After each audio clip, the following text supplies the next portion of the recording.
opisyal na nating bubuksan ang pagdiriwang ng Float Festival Tapusan Festival 2025.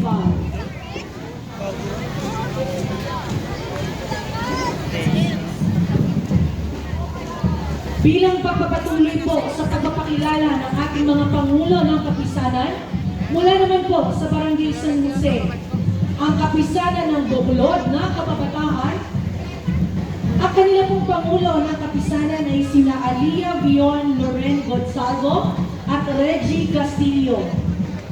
Ang Hermana Mayores naman po ngayong taon na kanilang kapisanan ay ang Kapisanan ng Bacolod na Kababataan.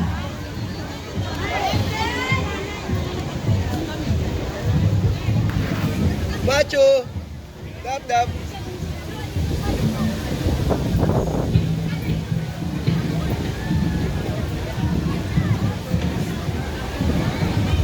At habang pumapasok po ang kapisanan ng Poblacion East, ay kasama na po natin dito sa entablado ang 2024 Gourmet Medal Awarding Mr. Martin Makalintal. Maligayang pagdating po. Welcome po sa Tapusan 2025.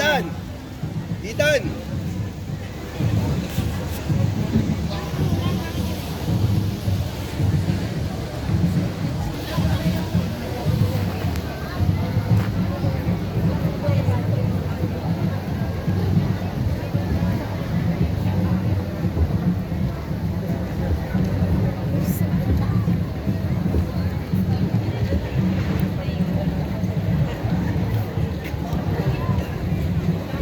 Muli po ang unti-unting pagpasok ng karosa mula sa kapisanan ng Diwa ng Kababataan. Kamaya Kababataan. I stand corrected po, binabasa ko lamang po ang nasa script. Samahan ng Diwa ng Kababataan. Sorry po, I stand corrected. Kapisanan ng Samahan ng Kababataan mula sa Barangay Poblacion East.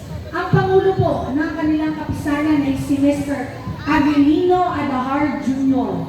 Ang Hermana Mayores po ngayong taon ay sina Mr. and Mrs. Jose and Agapita de Leon, Children and Family.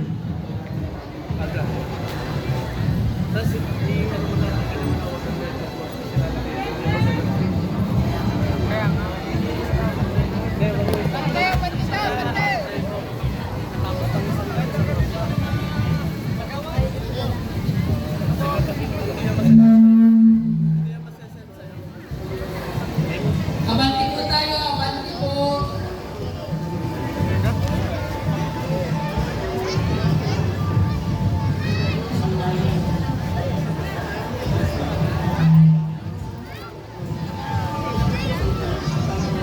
Bigyan po natin ng daan ang sagala muli galing sa Barangay Poblacion East, Kapisanan ng Samahan ng Kababataan.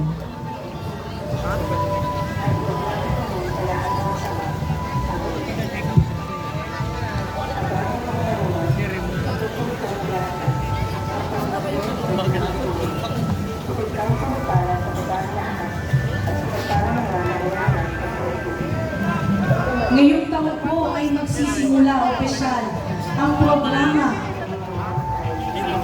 sa pamumuno po ng float mula sa Barangay Poblacion East. Pasuyo muna po sa sounds ng ating karosa, yung nagdadasal.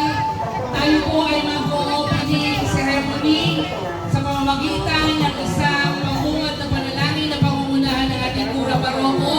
Papatay muna po ng ating dasal. Yan, salamat po. Muli po ay malabot po namin kayong tinatanggap sa Tapusan Festival. Ito po ngayon ang inyong karosa o float festival bilang pagtatapos ng Flores de Mayo at bilang handog na pasasalamat sa mahal na Birheng Maria at banal na Santa Cruz.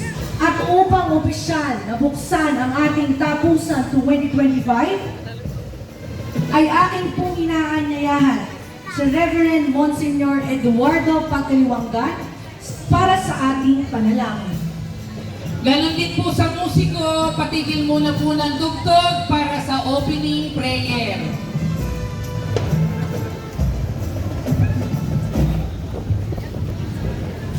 Atin po ilagay ang ating mga sarili sa presensya ng Diyos para po basbasahan ang atin pong itinaraos na napakagandang kaugalian.